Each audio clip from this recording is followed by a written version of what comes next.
Cannabis Oil Secrets, the Forbidden Elixir of Hope. So we're at the beginning stages of writing the book, and I came up with the Forbidden Elixir of Hope as the big idea or the guiding light for the book. So the big idea, it's basically an essential foundational piece for a book. I've written books before, so it's a foundational piece that if it's missing, then the book will go all over the place. So this keeps it focused, and it's basically, like I said, like the guiding light for the book. So the Forbidden Elixir of Hope. So it basically is, you could think of the big idea as what the author or what I would want people to get out of the book. So for me, with Rick Simpson Oil, the Cannabis Oil Secrets book, I want people to get to discover what RSO or FECO, full extract cannabis oil, basically is, why it's so special, and then also to give people hope, especially those that have chronic disease like cancer and chronic pain, chronic fatigue, POTS, etc. Okay, so the purpose of the big idea, is twofold, basically, and you want it to pull people in, get them curious. So, like the Forbidden Elixir of Hope, what is that? Cannabis oil, all that kind of stuff. So they pull people in, get them curious enough to dive into the book, and get some information out of it. And then once they start doing that, to actually give them benefit and provide them with info, options, and solutions, for their health and wellness, basically. So that's the purpose of the big idea for the Cannabis Oil Secrets book. And there is an actual formula for creating a big idea. So, it actually has substance to it. So you have the problem. And the problem with Rick Simpson Oil is basically limited awareness and access to the RSO as a therapeutic option. And that's true still today in 2025. So the big idea, like we said, is RSO is the forbidden elixir of hope. And why is that the big idea? And because it portrays RSO as a powerful yet suppressed healing agent, giving it an aura of mystery and untapped potential. Okay, so that's not just like some make-believe stuff either. It really is like a forbidden elixir. We actually call it our cannabis oil, like the elixir of the gods, right? So it is our forbidden elixir of hope.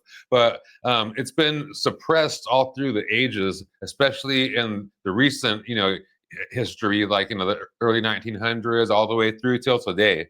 And a good example of it is back in 1974, the DEA, the Drug Enforcement, Agency, they funded a study. I think it was through the University of Virginia. I'm not. Don't quote me on that college, but it was over in that area. But it was in 1974, and the DEA funded this study for cannabis to show the ill effects of cannabis. And so they did the study. They're conducting it, and they couldn't find any ill effects of cannabis. But they did find a bunch of benefits, like reduction in tumor size, reducing or eliminating pain, and just all kinds of other benefits that we know today that cannabis has, right? And when the DEA found out about this, what did they do? Instead of putting more money in and saying, "Hey, look, look what cannabis can do, all these benefits," they didn't do that. They cut off the funding and they suppressed the results.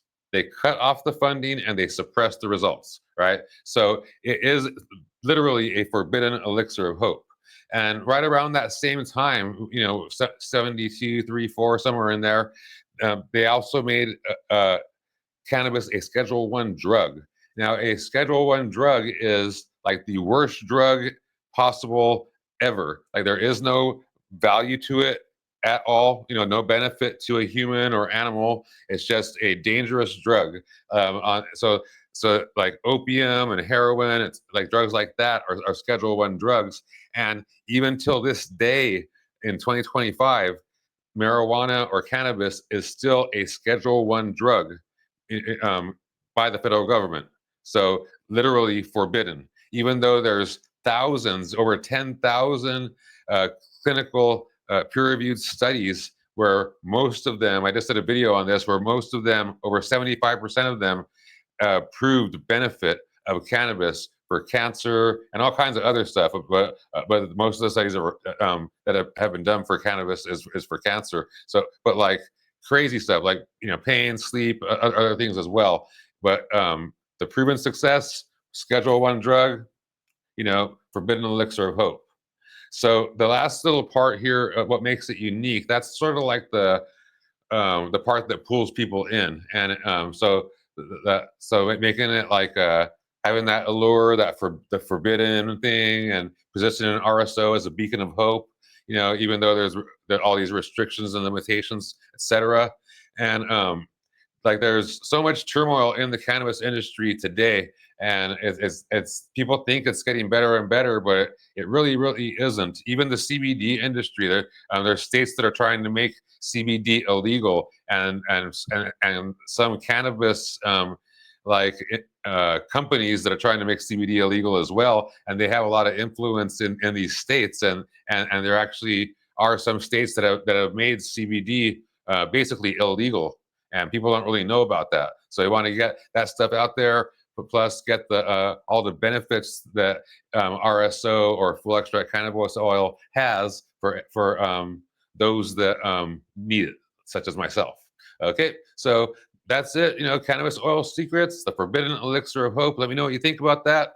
This is Al Morenton with My Fit Life, and we'll see you on the next video.